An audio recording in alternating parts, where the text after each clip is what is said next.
Hello friends, good morning. આજે આપણે English ગ્રામરમાં unit 1 છે રિવિઝન. એમાં ફર્સ્ટ ટોપિક આવે છે આર્ટિકલ્સ. એના વિશે લર્ન કરીશું, એના વિશે ભણીશું. ફર્સ્ટ ઓફ ઓલ આપણે જોશું કે આર્ટિકલ્સ મુખ્યત્વે કેટલા છે. તો કે આર્ટિકલ્સ મુખ્યત્વે 3 છે. પેલું છે એ, બીજું છે એન અને ત્રીજું છે ધ. એમાં આપણે વિગતે ચર્ચા કરીશું. એમાં ફર્સ્ટ આપણે લઈએ છીએ એ એન્ડ એન. હવે આપણે પહેલા જોઈએ તો કે આર્ટિકલ્સ તો 3 છે, પણ એમાં એ અને એન એ આર્ટિકલ્સના નિયમો કયા કયા છે, કઈ રીતે ભણવામાં આવે છે, ક્યાં કઈ રીતે ઉપયોગ કરવામાં આવે છે, એના વિશે જોઈએ છે. બરાબર છે. તો એમાં પહેલા જોઈએ છે તો કે અંગ્રેજીમાં કુલ 26 મૂળાક્ષરો ઇટ મીન્સ લેટર્સ. બરાબર છે. તો કે અંગ્રેજીમાં કુલ 26 મૂળાક્ષરો છે. એમાં 2 ડિફાઇન કરીશું. એક તો વોવેલ્સ અને બીજું આવશે કોન્સોનન્ટ્સ. વોવેલ્સ એટલે કે શું થશે તો કે સ્વર. આપણે જોઈએ છે તો કે અંગ્રેજીમાં 5 સ્વર છે અને આ 5 સિવાયના 21 એ શું થયા તો કે કોન્સોનન્ટ્સ થયા. એટલે કે 21 પ્લસ 5 ઇઝ ઇક્વલ ટુ 26 મૂળાક્ષરો થઈ ગયા બધા. તો કે હા. હવે આપણે વિગતે ચર્ચા કરીએ તો કે આ વોવેલ્સ છે એ 5 છે. તો એ 5 ક્યાં ક્યાં છે તો કે એ, ઈ, આઈ, ઓ અને યુ. આ 5 છે શું છે તો કે સ્વર છે. અને એના પછી આપણે જોઈએ તો કે કોન્સોનન્ટ્સ કેટલા છે. બરાબર છે. તો કોન્સોનન્ટ્સ ક્યાં છે તો કે બી, સી, ડી, એફ, જી, એચ, જે, કે, એલ, એમ, એન, પી, ક્યુ, આર, એસ, ટી, વી, ડબલ્યુ, એક્સ, વાય અને ઝેડ. સમજાઈ ગયું બધાને? Is that clear? તો કે 5 છે ક્યાં ક્યાં છે વોવેલ્સ. મારી સાથે બધા બોલશે એ, ઈ, આઈ, ઓ અને યુ. આ 5 છે શું છે સ્વર છે. અને આ 5 સિવાયના જેટલા બી છે એ બધા શેમાં સમાવેશ પામેલા છે તો કે કોન્સોનન્ટ્સમાં. હવે એના પછી આર્ટિકલ એન વિશે બરાબર વિગતે ચર્ચા કરીશું. તો કે આર્ટિકલ એન ક્યારે વપરાય છે, બરાબર છે, એ કઈ રીતે વપરાય છે, મતલબ ક્યાં વપરાય છે, એના નિયમો ક્યાં ક્યાં છે, એના વિશે જોઈશું. તો કે જે નામની શરૂઆત, જોઈ લેજો, ખાસ ધ્યાન રાખજો કે જે નામની શરૂઆત સ્વરથી થાય છે. સ્વર મતલબ કે એ, ઈ, આઈ, ઓ અને યુ. એનાથી જો શરૂઆત થતી હોય, જે નામની શરૂઆત સ્વરથી થતી હોય, તો તે શબ્દની પહેલા કયો આર્ટિકલ આવશે? આર્ટિકલ એન મુકાય છે. હવે એના પછી બીજી રીતે આપણે કેવું હોય તો કે જે સામાન્ય નામ કોઈ પણ હોઈ શકે. બરાબર છે. કોઈ પણ વસ્તુનું નામ હોઈ શકે. તો એ સામાન્ય નામનો ઉચ્ચાર ખાસ યાદ રાખજો કે ઉચ્ચાર છે A E, I, O, you મતલબ કે સ્વરથી થતો હોવો જોઈએ. બરાબર. અને બીજી વાત મહત્વની એ છે કે એ જે સામાન્ય નામ છે હંમેશા કેવું હોવું જોઈએ? એક અને એક વચનમાં જ હોવું જોઈએ. તો તે શબ્દની પહેલા કયો આર્ટિકલ આવશે? Article an. Ready? Is that clear? હવે આપણે એને વિગતે એક્ઝામ્પલ જોઈએ. તો કે આર્ટિકલ એ ક્યારે વપરાશે, આર્ટિકલ એન ક્યારે વપરાશે એ જોઈ લીધું. બરાબર છે. એમાં આર્ટિકલ એનના આપણે એક્ઝામ્પલ જોઈએ તો કે એપલ છે. તો એપલમાં એ છે શું છે તો કે સ્વર છે. A, E, I, O, you આમાં એ આવે છે. બરાબર છે. તો એ છે તો એની આગળ કયો આવી ગયું? Article an. એના પછી છે એલિફન્ટ. એમાં ઈ છે. A, E, I, O, U. એમાં સેકન્ડ નંબર ઉપર કયું આવ્યું હતું તો કે ઈ આવ્યું હતું. તો કે ઈ છે શું છે? સ્વર. તો સ્વરની આગળ હંમેશા શું આવશે તો કે એન. પછી એના પછીનું એક્ઝામ્પલ છે ઇન્ક પોટ. તો એમાં આઈ છે શું છે તો કે સ્વર છે. તો એની આગળ શું આવશે? Article an. પછી છે ઓરેન્જ. માં ઓ શું છે તો કે ઓ છે શું છે તો કે સ્વર છે. તો એની આગળ શું આવ્યું? Article an. હવે એના પછી આપણે બીજું એક્ઝામ્પલ છે અમ્બ્રેલા મતલબ કે છત્રી. આ બધા જ નામો જેટલા બી છે જો ખાસ યાદ રાખજો બધા જ એક વચનમાં જ છે. એ અને એન આર્ટિકલ હંમેશા એક અને એક વચનમાં જ ઉપયોગમાં આવશે. બરાબર. તો આની આગળ પણ શું આવશે? એન. બરાબર. આ જેટલા બી નામ છે બધા જ એક વચનમાં એનો સમાવેશ પામેલો છે. હવે એના પછી આ થઈ ગઈ વાત આર્ટિકલ એન. હવે પછીની વાત શેમાં આવશે તો કે આર્ટિકલ એ વિશે જોઈએ. તો કે જે નામની શરૂઆત, ખાસ યાદ રાખજો, નામની શરૂઆત આપણે જ્યારે સ્વરની વાત કરતા હતા ત્યારે શું આવી જતું હતું તો કે આર્ટિકલ એન. પણ અહીંયા ખાસ યાદ રાખવાનું કે આર્ટિકલ એ વિશે વાત છે. આર્ટિકલ એ ક્યારે આવશે તો કે જ્યારે કોઈ પણ સામાન્ય નામની શરૂઆત વ્યંજનથી થાય. વ્યંજનથી એટલે કે તો કે સ્વર સિવાયના બધા જ જેટલા બી કોન્સોનેન્ટ છે, બરાબર છે, બધા જ વ્યંજનો છે, એનાથી જો વ્યંજનથી શરૂઆત થતી હોય તો તે નામની પહેલા આર્ટિકલ કયો આવશે? એ મુકાય છે. રેડી? હવે બીજી રીતે આપણે સમજવું હોય, બીજી રીતે આપણે કેવું હોય તો કઈ રીતે કહી શકાય તો કે જે સામાન્ય નામનો ઉચ્ચાર, ખાસ યાદ રાખજો, કોઈ પણ શબ્દનો ઉચ્ચાર, બરાબર, બધા શબ્દો છે એનો ઉચ્ચાર તો સ્પેસિફિક થવાનો જ છે, તો એ શબ્દનો ઉચ્ચાર વ્યંજનથી શરૂ થતો હોય, વ્યંજનથી એટલે કે સ્વર સિવાયના જેટલા બી છે બધા વ્યંજન, એ વ્યંજનથી શબ્દની શરૂઆત થતી હોય અને તે વ્યંજનથી શરૂઆતની શબ્દની થતી હોય પણ તે ખાસ યાદ રાખવાનું શું હોવું જોઈએ? એક વચનમાં જ હોવું જોઈએ. તો તે શબ્દની પહેલા આર્ટિકલ કયો વપરાશે? એ. સમજાઈ ગયું બધાને? તો કે હા, જે નામની શરૂઆત વ્યંજનથી થાય છે એટલે કે સ્વર સિવાયના જેટલા જ બધા જ વ્યંજનો છે એનાથી શબ્દની પહેલા બરાબર છે કયો આર્ટિકલ આવશે? આર્ટિકલ એ મુકાય છે. અને બીજી રીતે આપણે કીધું હમણાં કે જે સામાન્ય નામનો ઉચ્ચાર વ્યંજનથી શરૂ થતો હોય અને તે નામ કેવું હોવું જોઈએ? હંમેશા એક અને એક વચનમાં જ હોવું જોઈએ. તો તે શબ્દની પહેલા કયો આર્ટિકલ આવશે? તો કે આર્ટિકલ એ. અને પહેલામાં કયું હતું? આર્ટિકલ એનમાં આપણે કઈ રીતે ભણ્યા તો કે જે નામની શરૂઆત સ્વરથી થતી હોય અને એ સ્વર છે, એ શબ્દ છે, બરાબર છે, કેવો હોવો જોઈએ? હંમેશા એક વચનમાં જ હોવો જોઈએ. બરાબર? હવે આમાં એક્ઝામ્પલ જોઈએ તો કે આમાં તો સાવ સિમ્પલ છે. A E I O you સિવાયના જેટલા બી છે એ બધા વ્યંજનમાં આવશે. બી છે બી, તો એ બી શેમાં આવશે તો કે વ્યંજનમાં. બરાબર છે? પછી જોઈએ તો કે અ ડોગ, એમાં ડી છે, ડી એ શું છે તો કે વ્યંજન છે, એટલે એની આગળ શું આવ્યું? આર્ટિકલ એ. બી બુક છે તો બી શું છે તો કે વ્યંજન છે, બરાબર છે, એની આગળ શું આવ્યું? આર્ટિકલ એ. પછી ટ્રી છે, ટ્રી છે તો એમાં ટી છે શું છે તો કે વ્યંજન છે, એટલે એની આગળ શું આવ્યું? આર્ટિકલ એ. એના પછી જોઈએ તો કે અ બોય, એમાં અ શા માટે આવે છે? આર્ટિકલ એ કેમ વપરાય છે તો કે એમાં બી છે, બી શું છે તો કે વ્યંજન છે એટલા માટે. પછી તો કે કાર છે, કારમાં સી છે શું છે તો કે વ્યંજન છે, એટલા માટે શું આવ્યું એની આગળ? Article A. Is that clear all of you? Yes, good. હવે થર્ડ પોઈન્ટ આવે છે કે આર્ટિકલ એ અને એન વિશે તો આપણે વાત કરી ગયા, બરાબર, પણ એના જેવો ત્રીજો આર્ટિકલ કયો છે તો કે આર્ટિકલ ધ.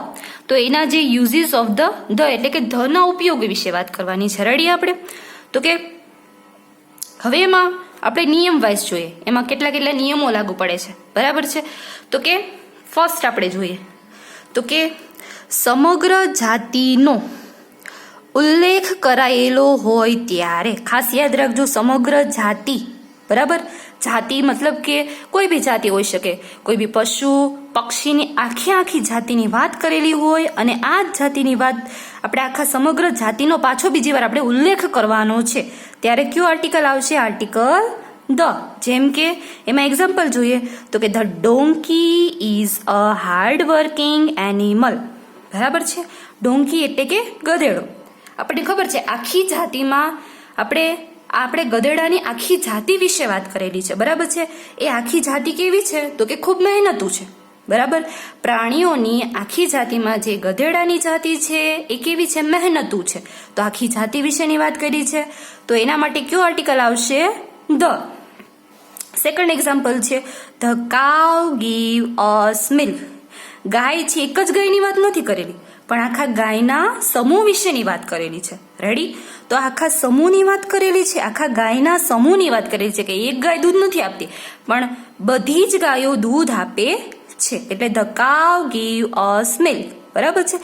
એટલે આખી જાતિની વાત કરેલી છે એટલે એના માટે શું આવશે? Article the. રેડી?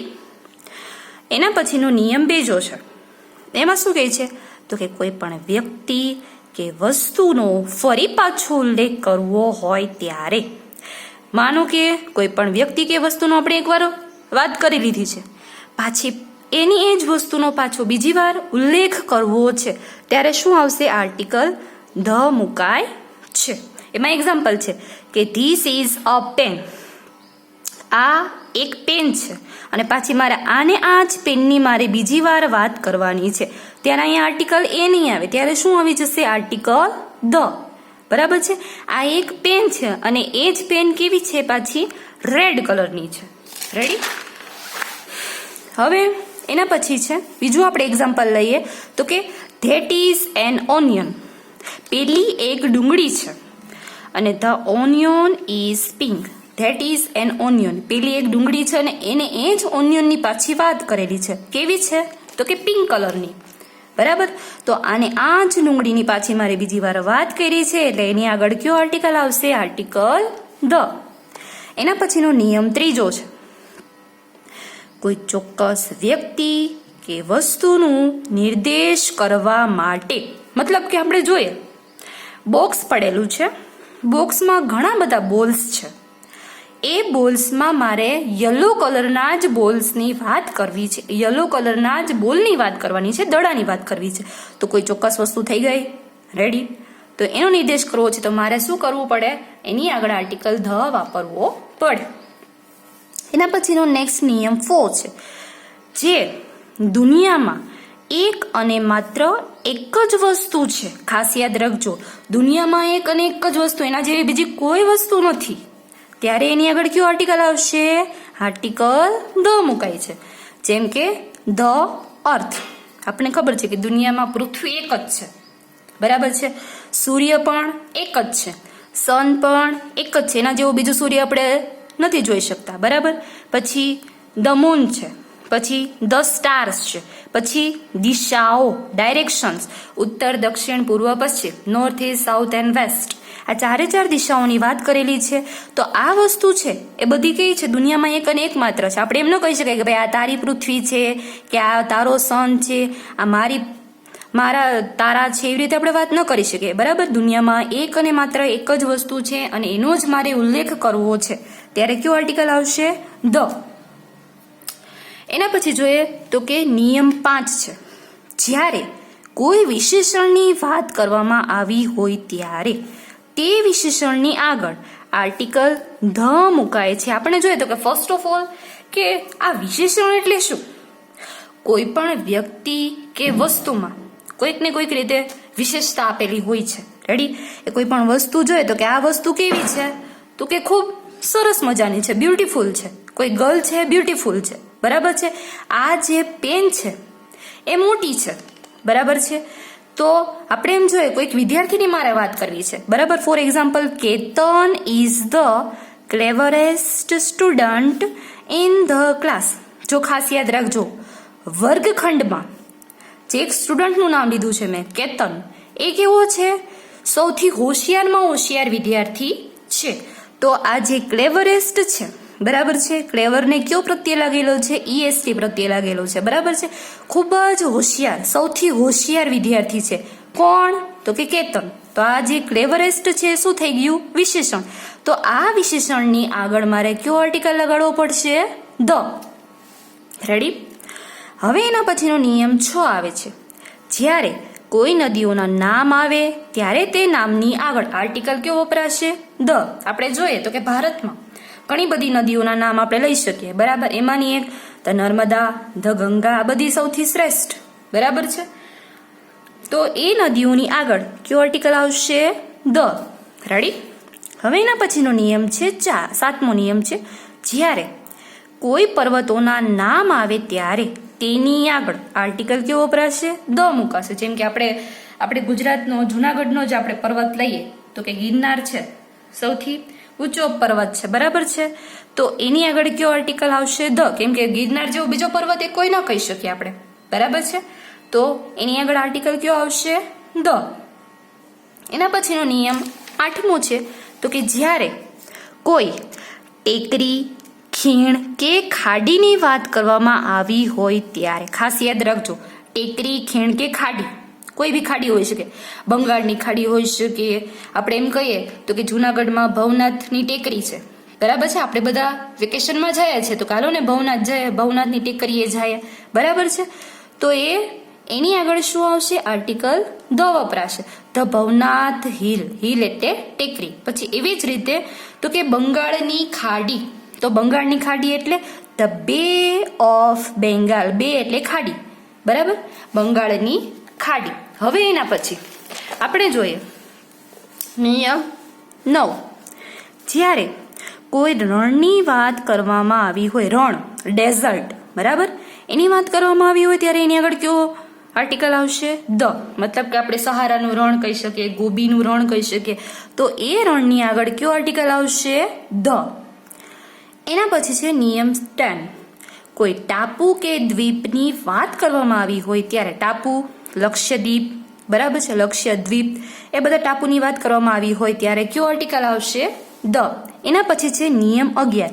જ્યારે કોઈ પવિત્ર પુસ્તકનું નામ આપવામાં આવેલું હોય ત્યારે, કોઈ પવિત્ર પુસ્તક, આપણે ખબર જ છે કે અત્યારે આપણે ડેઈલી રોજનું રૂટીન લાઈફમાં આપણે જોઈએ તો કે સાંજના સમયે આપણે રામાયણ જોઈએ છે, રામાયણ નામની સિરિયલ જોઈએ છે, બરાબર છે. તો એક પુસ્તકમાંથી રામાયણ આખી રચવામાં આવેલી છે, બરાબર છે.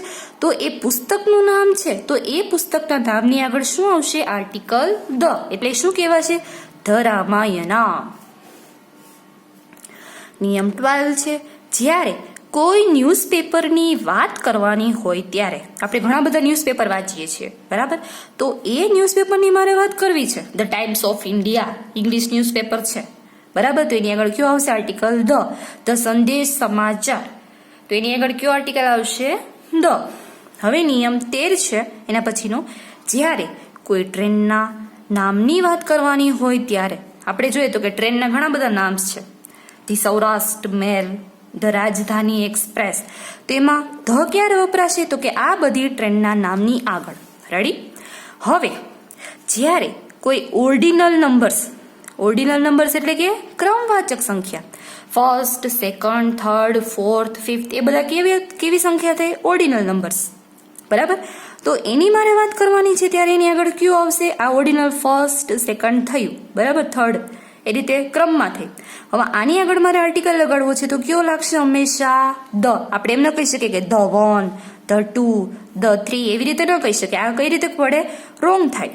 આ એક જ રાઈટ થશે. હવે તમારે વિદ્યાર્થી મિત્રો આટલું તમે સમજી ગયા, આર્ટિકલ એ, એન અને ધ, બરાબર છે. હવે તમારે આ આર્ટિકલ એ, એન અને ધ વડે ખાલી જગ્યા પૂરવાની છે. Ready? Mango, table, house, window, fifth, બરાબર છે. આ 5 બ્લેન્ક્સ તમારે જાતે કરવાની છે. એના પછી હવે આપણે કયું જોશું? તો કે એના પછીનો ટોપિક આવે છે ધીસ એન્ડ ધેટ. ધીસ એટલે કે આ, બરાબર છે. આપણે ખબર છે કોઈ પણ વસ્તુ આપણી નજીક છે, બરાબર, કોઈ પણ વસ્તુ કે વ્યક્તિ આપણી નજીક છે અને એ કેવી છે? એક વચનમાં છે. તેના માટે આપણે કયો શબ્દ વાપરીશું? પહેલા તો ધીસ, એ વાપરીશું, બરાબર છે. હવે આપણે આ ધીસ અને ધેટની વાત કરીએ, અને ધેટ એટલે કે કોઈ પણ વસ્તુ જ્યારે દૂરનો સંદર્ભ આપે છે, કોઈ દૂરની વસ્તુ વિશે કે વ્યક્તિ વિશે આપણને નિર્દેશ કરે છે ત્યારે કયો આવશે? તો કે ત્યારે આપણે ધેટ વાપરીએ છીએ. અને ખાસ યાદ રાખજો, ધીસ અને ધેટ એની સાથે હંમેશા ઇઝ જ આવશે, બરાબર છે. શા માટે? તો કે આ એક વચનમાં જ વપરાય છે. હવે જાણે આને ઓપોઝિટ વાત કરીએ તો કે ધીઝનું બહુવચન શું થશે? THESE, ધીઝ, બરાબર છે. એટલે કે અહીંયા બાજુમાં કોઈક વસ્તુ બહુવચનમાં પડેલી છે ત્યારે આ ધીઝ વપરાશે, બરાબર છે. અને ધેટ પેલું, પણ પેલા એવો સંદર્ભ મારે કરવો છે, બહુવચનમાં કહેવું છે ત્યારે શું આવશે? ધોઝ. રેડી? હવે આની આપણે વાક્ય રચના જોઈએ, ધીસ અને ધેટ, બરાબર છે. તો એમાં પહેલા શું આવશે? વાક્યની હંમેશા શરૂઆતમાં વપરાશે ધીસ અથવા તો ધેટ, બેમાંથી કોઈ પણ એક, બરાબર છે. મેં હમણાં જ વાત તમને કરી છે કે એક વચન છે એટલે એની આરે ઇઝ આવશે, પછી આર્ટિકલ આવશે એ અથવા તો એન, કોઈ બી આર્ટિકલ, બરાબર છે. એના પછી શું આવશે? હંમેશા નામ, કોઈ પણ વસ્તુનું કે કોઈ પણ પ્રાણીનું નામ, બરાબર છે. હવે એના એક્ઝામ્પલ આપણે જોઈએ, જેમ કે ધીસ ઇઝ એન એલિફન્ટ, આ એક હાથી છે. હવે મારે બહુવચનમાં વાત કરવી છે કે આ એક હાથી છે. હવે મારે એમ કહેવું છે આ હાથીઓ છે, બરાબર છે. તો ધીસની જગ્યાએ શું થઈ જશે? THESE, આ ધીસ આવી જશે. રેડી? અને ઇઝનું શું થઈ જશે? આર. અને એલિફન્ટ છે, બરાબર, એની આગળ એ અથવા એન આર્ટિકલ ક્યારે લાગેલો હોય? તો કે જ્યારે એક વચનમાં જ નામ હોય ત્યારે. પણ આપણે અહીંયા શું કરવાનું છે? બહુવચનમાં લેવાનું છે. તો શું થઈ જશે? This are elephants. આર્ટિકલ છે એન એ બહુવચનમાં નીકળી જશે. એવી જ રીતે આપણે બીજું જોઈએ તો કે ધેટ ઇઝ અ મેંગો. પેલી એક કેરી છે. હવે આપણે વાત કરવાની છે કે બહુવચનમાં. તો કે ધેટનું શું થઈ જશે? Those. THOSE. Ready? Those are mangoes. શા માટે? તો કે એક વચનમાં આર્ટિકલ આવશે જ્યારે એ જ નામ આપણે બહુવચનમાં વાપરીએ ત્યારે આર્ટિકલ એ કે એન આવશે નહીં. એની પછી જે બી નામ છે એની આગળ SKES પ્રત્યે આપણે ખબર જ છે, બહુવચનના નિયમો આપણે ભણી જ ગયા છીએ, બરાબર. મેંગોનું શું થઈ જશે? Mangoes. Is that clear? Good. હવે આપણે બધા ઉપરના વાક્ય જોયા છે, બરાબર. This is an elephant, that is a mango. ઉપરોક્ત વાક્યને પ્રશ્નાર્થ વાક્યમાં આપણે ફેરવવું હોય ત્યારે ઇઝ છે, બરાબર છે. આ ઇઝ છે એને વાક્યની શરૂઆતમાં પહેલા મૂકી દેવાનું જ્યારે આપણે પ્રશ્નાર્થ વાક્યમાં ફેરવવું હોય ત્યારે, બરાબર. જેમાં ઇઝને શું કરવાનું? તો કે વાક્યની શરૂઆતમાં મૂકીએ. આપણે જોઈએ તો કે આ જે ઇઝમાં આઈ છે શું થઈ જશે? એ કેપિટલ થઈ જશે. રેડી? આપણે પહેલા એક વાક્ય જોઈ લઈએ. એમાં પહેલું વાક્ય છે that is an apple. That is an apple. પહેલું એક સફરજન છે. એ કયું થઈ ગયું? તો કે વિધાન વાક્ય થઈ ગયું છે. હવે આ જ વાક્યને મારે પ્રશ્નાર્થમાં ફેરવવું છે. સિમ્પલ. આ પેલી છે એ અહીંયા આવી જશે અને આની જગ્યા છે એ અહીંયા આવી જશે. એટલે શું થઈ ગયું? Is that. વાક્ય જેમનું જેમ. અને પાછળ શું મૂકી દેવાનું? પ્રશ્નાર્થ ચિહ્ન. આ બંનેની માત્ર ને માત્ર જગ્યા ચેન્જ કરવાની છે. ક્યારે? તો કે વાક્યને પ્રશ્નાર્થમાં ફેરવવું હોય ત્યારે. Is that an apple? Question mark. Ready? હવે આનાથી પણ સિમ્પલ આપણે હકારમાં ટૂંકમાં જવાબ લખવો હોય તો કે આગળ શું મૂકી દેવાનું? યસ. એપલ માટે લખીશું ઇટ ઇઝ. હા તે સફરજન છે અથવા હા તે છે. એ શું થઈ ગયું? હકાર ટૂંકમાં જવાબ. હવે આપણે આ જ વાક્યને નકારમાં ફેરવવું છે. તો કે નો ઇટ ઇઝન્ટ. આપણને ખબર છે ઇઝ નોટ નું ટૂંકું રૂપ શું થઈ જશે? ઇઝન્ટ. નકાર વાક્યમાં આપણે જ્યારે ટૂંકમાં જવાબ આપવો હોય ત્યારે. એવી જ રીતે આપણે બીજું વાક્ય લઈએ છીએ. રેડી? બીજું વાક્ય કયું છે? તો કે ધીસ ઇઝ એન એલિફન્ટ. આ એક હાથી છે. એક વચનમાં છે, એક જ હાથીની વાત છે. તો કે હા. તો એ વાક્ય કયું છે? તો કે વિધાન વાક્ય. હવે આ જ વાક્યને મારે પ્રશ્નાર્થમાં ફેરવવું છે. આપણે જેમ અગાઉ કરી ગયા એમ. કઈ રીતે? પેલા જગ્યા ચેન્જ કરવાની છે બંનેની, માત્ર ને માત્ર બેની જ. બાકીનું વાક્ય જેમનું જેમ, છેલ્લે ક્વેશ્ચન માર્ક. તો શું થઈ જશે? આઈ છે શું થઈ જશે? કેપિટલ આવી જશે. Is this an elephant? Question mark. શું આ હાથી છે? પ્રશ્ન પૂછ્યો છે તમે. પછી આપણે એમ કહેવાનું છે કે હા તે છે. હાથી માટે શું વાપરીશું? ઇટ. Yes it is. હકાર ટૂંકમાં જવાબ આપી દીધો. હવે આ જ વાક્યને આપણે આખા વાક્યમાં લખવું છે, મતલબ પૂરા વાક્યમાં જવાબ લખવું છે. તો કઈ રીતે બનશે? Yes this is an elephant. હા આ એક હાથી છે. હવે આપણે એક વાત કહેવાની છે કે એને જ પાછળ વાક્યને નકારમાં ફેરવવાનું છે, બરાબર છે.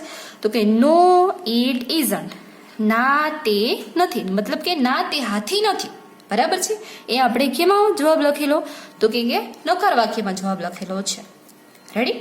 અને આપણે પૂરા વાક્યમાં નકારમાં જવાબ લખવો હોય ત્યારે વચ્ચે નોટ તો આવવાનું જ છે. Ready? No this is not an apple અથવા તો એલિફન્ટ. Sorry, elephant. થઈ ગયું નકાર પૂરા વાક્યમાં જવાબ. રેડી? હવે આજનો વિડીયો અહીંયા સુધી.